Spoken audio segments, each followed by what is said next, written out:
আসসালামু আলাইকুম রহমতুল্লাহি অবরকাতুহ। সম্মানিত দর্শক, সম্ভবত আমরা গতি হারিয়ে ফেলেছি। জীবনে চলার যে গতি থাকে, সেই গতি হারিয়ে ফেলেছি। ২ নম্বর হলো যে গন্তব্যে পৌঁছানোর জন্য যে রাস্তা দরকার, সে রাস্তা আমরা হারিয়ে ফেলেছি। ৩ নম্বর হলো আমরা যেখানে যেতে চাচ্ছি, রাস্তা হারিয়ে সেই জায়গায় যাওয়ার জন্য আমাদের যে লাইট দরকার, আলো দরকার, আমরা সেই আলোর পরিবর্তে অন্ধকারের কবলে পড়েছি, অমানিশার অন্ধকার। এবং শুধু অমানিশার অন্ধকার নয়, আমাবস্যা রাতে, শীতের রাতে, আমাবস্যা রাতে যদি প্রচণ্ড কুয়াশা পড়ে, তাহলে আপনি টর্চ লাইট জ্বালিয়েও কোনো অবস্থাতে ১ হাত দূরে কি হচ্ছে আপনি দেখতে পাবেন না। ঠিক ওরকম একটা অবস্থায় আমরা পড়েছি। ধরুন আপনি ঢাকা থেকে চট্টগ্রাম যাবেন। তো আপনি যে হাইওয়েতে যাচ্ছেন তার পরিবর্তে আপনি একটা ধান ক্ষেতের মধ্যে ঢুকে পড়লেন। আপনার কাছে কোনো কম্পাস নাই। আপনি রাতের অন্ধকারের কারণে পূর্ব এবং পশ্চিম কিছু বুঝতে পারছেন না। প্রচণ্ড শীত এবং চারিদিকে শুধু কুয়াশা। এখন বলেন আপনি চট্টগ্রামে কবে যাবেন? কোথায় যাবেন? কিভাবে যাবেন? ঠিক একই অবস্থা কিন্তু শেখ হাসিনার হয়েছিল।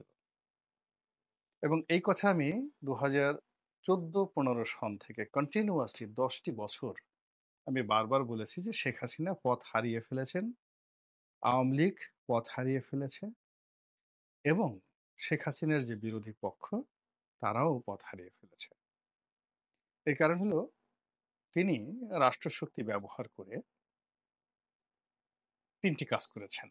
১ম কাজ হলো তরুণ যে সম্প্রদায় যারা শেখ হাসিনার বিরুদ্ধে আন্দোলন করতে পারে, তাদের একটা বিরাট অংশের মধ্যে ভয় তৈরি করার জন্য অনেকে ঘুষ দিয়েছেন, অনেককে নাই করে দিয়েছেন, অনেককে জেলে পুরেছেন, অনেকে গুম করেছেন, অনেককে খুন করেছেন। ২ নম্বর হলো যারা সিদ্ধান্ত নেবেন দলের, তাদের সবাইকে করাপ্ট করে ফেলেছেন। একদিকে জেলে নিয়েছেন, অন্যদিকে তাদের কোটি, কোটি টাকার ব্যবসা দিয়েছেন, নগদ অর্থ দিয়েছেন। ফলে তারা প্রায় সবাই মীর জাফরের ভূমিকায় আন্দোলনকে বিপথে চালিত করেছে। জনগণের সঙ্গে প্রতারণা করেছে। ফলে ১৫ টি বছর পুরো রাজনীতি ছিল গতিহারা এবং পথহারা। এর ফলে কি হলো? আমরা আমাদের কাঙ্ক্ষিত মাকামে পৌঁছতে পারিনি। বহুবার আমাদের জীবনে সম্ভাবনা এসেছিল। এমনকি ধরুন সেই গণজাগরণ মঞ্চ, সেটা শেখ হাসিনা বিরোধী একটা আন্দোলন হতে পারত। কিন্তু এই পলিসি করার কারণে সেটাকে তিনি গিলে ফেলেছিলেন। হেফাজতের আন্দোলন, সেটি সরকার বিরোধী হতে পারত, থাকতে পারত। সেটাকে তিনি গিলিয়ে ফেলেছিলেন। দেশের প্রধানতম রাজনৈতিক দলগুলো তাদের নেতৃত্বের পরিবর্তন করা, কোন দলে কে বসবে, কে দলের প্রধান হবে, কে দলের আ কে পোস্টগুলোতে বসবে। এমনকি জেলা শহরে আ কার হাতে কোন রাজনৈতিক দলের নেতৃত্ব থাকলে সরকারের জন্য সুবিধা হবে, ওইভাবে গোয়েন্দা সংস্থার মাধ্যমে প্রেসক্রিপশন দিয়ে নেতৃত্ব সিলেকশন করা হতো। ফলে আমরা যেটা দেখতাম রাজপথে শোঁ-শা, ফুং-ফাং, কিন্তু আল্টিমেটলি সব জায়গাতে ঘসেটি বেগম, মীর জাফর, রায়-দুর্লভ, ইয়ার লতিফের রাজনীতি এই ১৫ বছরে চালু ছিল। এর ফাঁকে যে আন্তরিকতা নিয়ে, সততা নিয়ে শেখ হাসিনার বিরুদ্ধে লড়াই করতে গেছেন, তাকে শেষ হয়ে যেতে হয়েছে। সাস্টেইন করতে পারেনি। সবকিছু শেষ করতে হয়েছে। আর বাকি যারা টিকে ছিলেন, তারা ওভাবেই আমি যেভাবে বললাম মোরাললেস, কম হতে পারে, বেশি হতে পারে, ওভাবেই তারা টিকে ছিলেন। এবং সেই যে রাজনীতির যে ধারা, সেই ধারাটা বলতে গেলে আ যারা নেতৃবৃন্দ তাদের অস্থি মজ্জা, রক্ত মাংস, মন মস্তিষ্ক সব জায়গাতে একেবারে মিশে গেছে।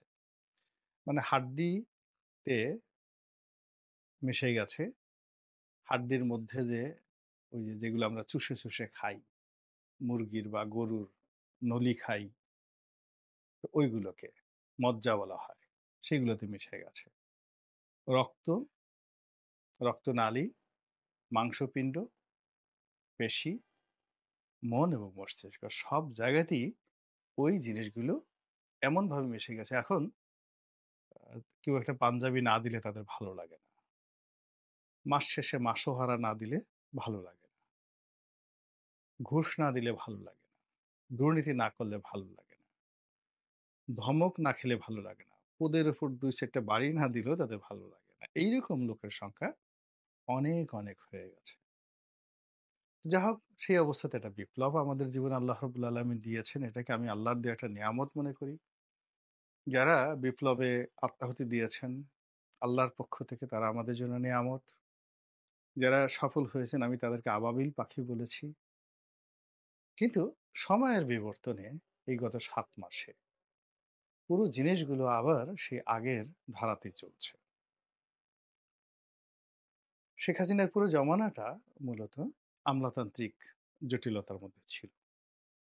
পুরো জমানাটা আ আমলারা চালিয়েছেন, ডিজিএফআই চালিয়েছে, এনএসআই চালিয়েছে, ডিবি চালিয়েছে, পুলিশ চালিয়েছে এবং পুলিশের, ডিবির এবং সেনাবাহিনীর যে সকল কর্মকর্তা একেকটা ফ্রাঙ্ক আইনস্টাইনের দানব ছিল। আজরাইলের মতো তাদের ভাবসাব ছিল। যেদিকে তাকাতো শুধু ছারখার হয়ে যেত। ওই জিনিসটি কিন্তু এখনো বন্ধ হয়নি। শুধুমাত্র চেহারাগুলো পরিবর্তন হয়েছে। চেয়ার ঠিকই আছে। চেয়ারে যারা বসেছে তারা কৌশলী হয়েছে। মিডিয়াকে এভয়েড করেছে, কৌশলী হয়েছে কিন্তু অপকর্ম যা করার সবই কিন্তু তারা করে যাচ্ছে। আর সেই অপকর্মের কারণে রাজনীতি, ক্ষমতা, সুযোগ সুবিধা, ব্যবসা-বাণিজ্য অনিস মানে আ যা কিছু রয়েছে সবকিছু ৩ ভাগে বিভক্ত হয়ে গেছে। ৩ টি ধারা তৈরি হয়ে গেছে। এবং যে যার জায়গাতে বসে ক্ষমতার রশিটা টানাটানি করছে। আগে যেমন শেখ হাসিনার কিছু হুকুম পালিত হতো। আমরা বাড়ি থেকে দেখতাম যে শেখ হাসিনার সর্বময় ক্ষমতা। কিন্তু আসলে তার 1% ক্ষমতাও ছিল না। বেনজিরকে হুকুম দেওয়ার ক্ষমতা তার ছিল না। ডিবি হারুন শেখ হাসিনা কথা শুনতেন, আ এমনি কানে, কানে শুনতেন। কিন্তু তিনি যা করার তাই করতেন। জেনারেল আজিজ আ কিংবা অন্য সেনাপ্রধান বা ডিজিএফআই যারা প্রধান ছিলেন, তারা মিটিং এ অ্যাটেন্ড করতেন, মাথা নোয়াতেন, সবকিছু করতেন। কিন্তু আসল কাজটা তারা তাদের নিজেদের মতো করেই করতেন।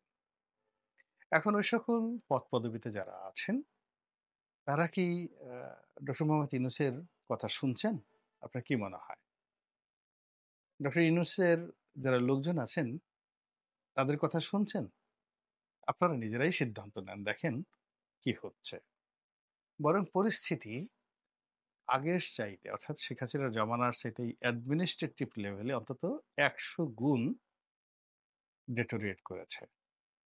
নিয়োগ, বদলি, প্রমোশন, তারপর দৈনন্দিন কাজকর্ম, জবাবদিহিতা এবং বাজেট প্রণয়ন। এই পুরো কাজগুলোর মধ্যে রীতিমতো রশি টানাটানি শুরু হয়ে গেছে। এখানে যে টিম ওয়ার্কটি দরকার, মন্ত্রীদের একটা টিম ওয়ার্ক যেটাকে এখন উপদেষ্টা রয়েছে, সেইখানে বাংলাদেশে এখন মন্ত্রীদের কোনো টিম ওয়ার্ক আছে আমার কাছে মনে হচ্ছে না।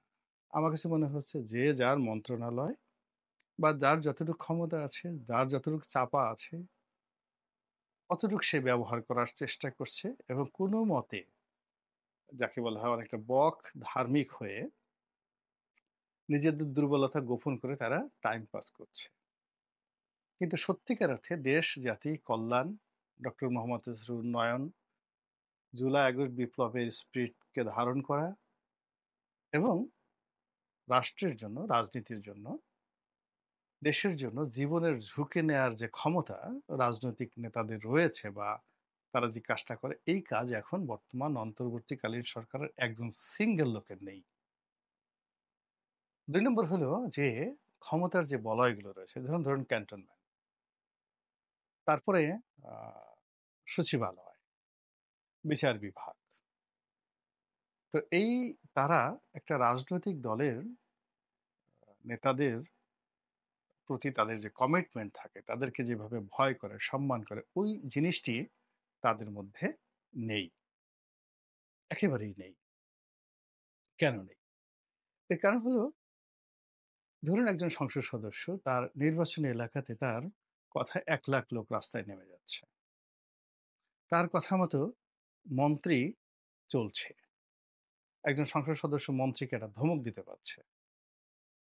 একজন সংসদ সদস্য দরকার হলে, প্রয়োজন হলে সে প্রধানমন্ত্রীর রুমে সরাসরি ঢুকে যেতে পারছে উইদাউট এনি পারমিশন। আবার এমপিকে নিয়ন্ত্রণ করার জন্য উপজেলা চেয়ারম্যান, পৌরসভার মেয়র, ইউনিয়ন চেয়ারম্যান, মেম্বার তারা সবাই তার উপর একটা চাপ প্রয়োগ বা করতে পারছে।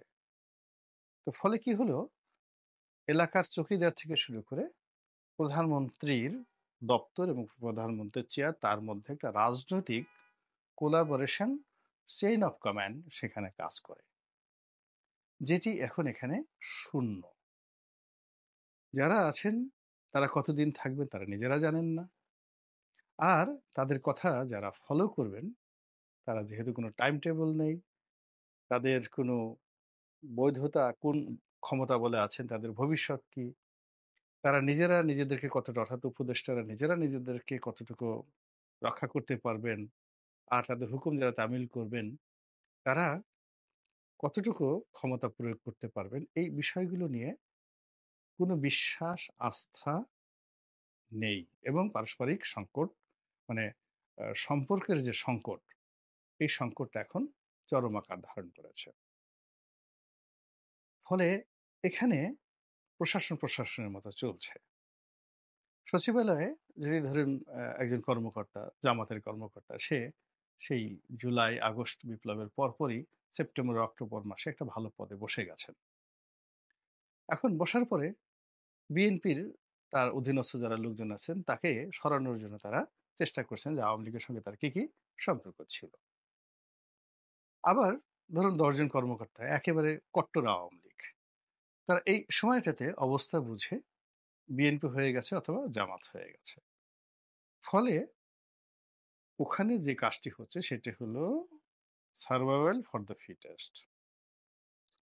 যারা ইতিমধ্যে চাকরি হারিয়েছেন, যারা ওএসডি হয়েছেন, যারা জেলে গেছেন তাদের কথা আলাদা। কিন্তু যারা এখন বসে আছে, এই মুহূর্তে তাদের মধ্যে অন্তর্ঘাত, নিজেদের মধ্যে অন্তর্ঘাত এটি প্রবল আকার ধারণ করেছে।